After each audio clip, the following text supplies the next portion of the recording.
Bonjour, que la paix soit avec vous. Je poursuis ma réflexion à propos des deux bêtes de l'Apocalypse de Saint Jean. Donc la première bête, c'est très clair, c'est le serpent antique, l'ancien dragon, que l'on nomme aussi Satan. Il est surmonté de 7 têtes que j'identifierai aux 7 péchés capitaux.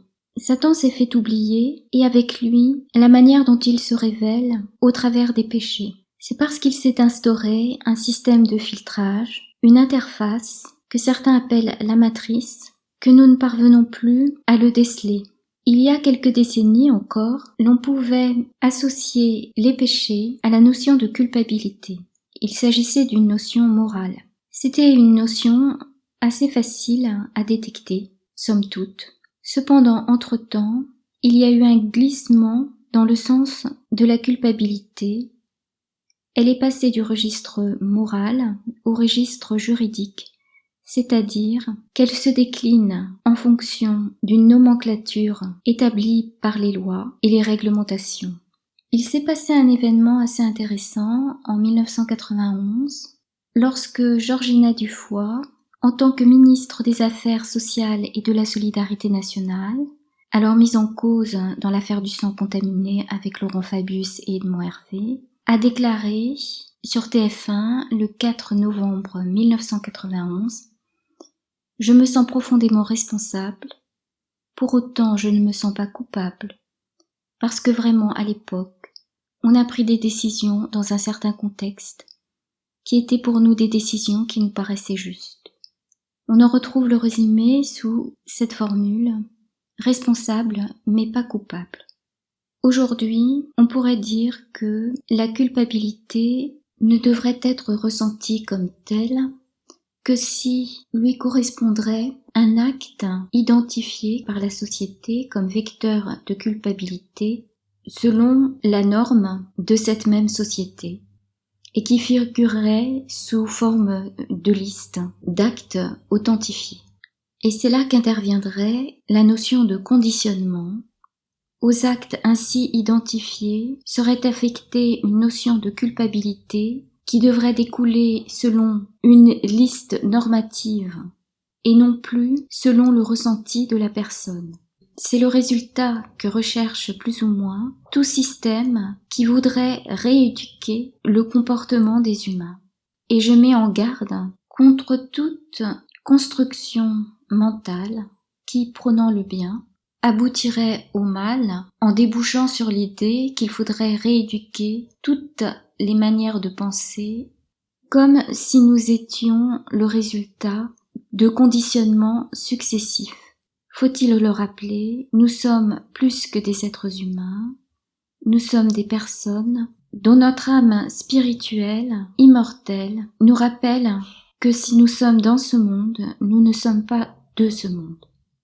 S'il est vrai qu'à tel ou tel ressenti, il ne doit pas forcément découler tel ou tel sentiment de culpabilité, il serait hâtif et naïf de croire qu'il suffirait de jouer sur le conditionnement fait sur le lien entre le ressenti et le sentiment pour régler le problème.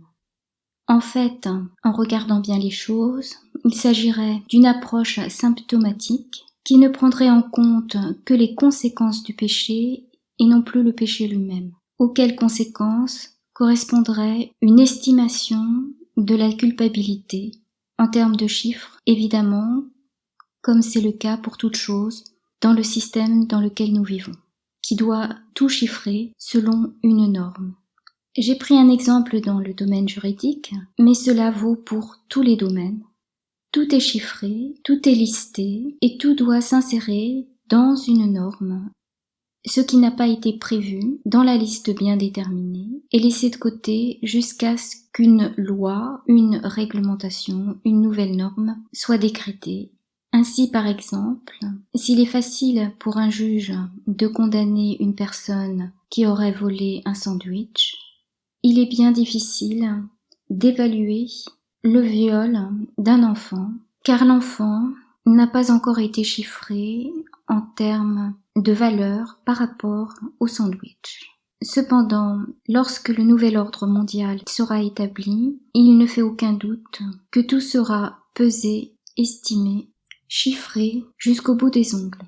Et c'est peut-être ce qui est annoncé dans l'ouverture du 3e sceau dans l'Apocalypse de Saint Jean. Peut-être que la notion même de crime contre l'humanité devrait passer par une période de banalisation afin qu'il lui en soit retiré tout sens profond. C'est peut-être la raison pour laquelle la notion de crime tend à disparaître, puisque cette notion se range difficilement dans une grille normative, le crime renvoyant à une notion de valeur qui n'a pas de prix.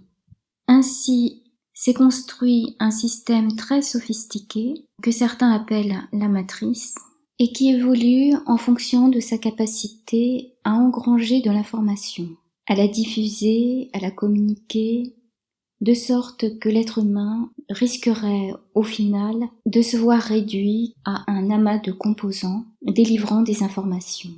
Nous formerions donc ensemble, dans la mesure de notre participation à ce type de réseau d'informations, la 2e bête décrite dans l'Apocalypse de Saint Jean. Et pour que cela soit, il faudrait que l'ensemble s'intègre dans une norme. Au début, j'avais pensé que la norme serait un instrument qu'on aurait divinisé, mais au final, je penserais plutôt qu'il s'agit tout simplement de la forme que revêt la première bête dans ce monde, celle de Satan. Puisque la norme chapeaute tout, elle devient ce par quoi tout devrait procéder et ce pourquoi tout doit être contrôlé. Nous arrivons à la phase finale où ce qui risque d'être contrôlé est le vivant. Alors, dans la vidéo dont je mets le lien dans la description, Ice Age Pharma met en garde contre la stratégie qui est mise en place autour des graines et d'une menace qu'elles représenteraient afin d'interdire aux particuliers de cultiver leur propre jardin. La stratégie adoptée est toujours la même. Elle met en avant le besoin de sécurité, mais aussi la protection de la nature, de l'environnement, l'éveil de la conscience par rapport à la mise en danger de la terre divinisée, que certains appellent Gaïa, afin d'imposer des mesures réglementaires et autoritaires, bien évidemment, répressives, afin que le régime totalitaire soit effectif sur toute la face de la terre.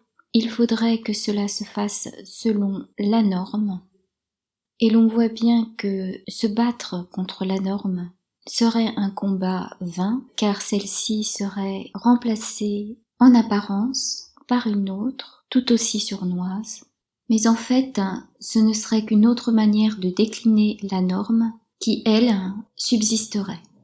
La norme est recherchée pour la sécurité qu'elle offrirait, et au nom de cette sécurité, bien des personnes renonceraient à sa propre liberté, si ce n'est déjà fait. Et je me demande si en fait le paradigme que j'avais décrit dans un autre audio, en fait, est bien plus avancé que je ne le pensais, est proche de son achèvement. Car lorsque j'ai décrit le paradigme, je n'envisageais pas que Satan serait la norme de ce monde et que déjà on rechercherait la sécurité auprès d'elle. La division de tout ce qui existe en ses moindres composants afin que tout lui soit soumis au travers de ces mêmes composants.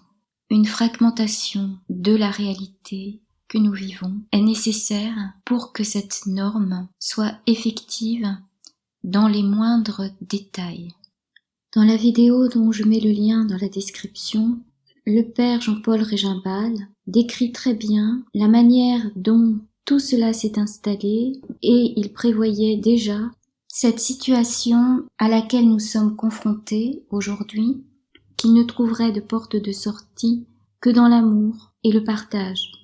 Si l'on comprend bien ce qui se passe, il faut se rappeler qu'il faut faire confiance dans le plan de Dieu, et en cela faire confiance en la vie, qui par définition ne s'inscrit dans aucune norme, car la vie ne se décompose pas, ne se dissèque pas, sans se figer et sans mourir.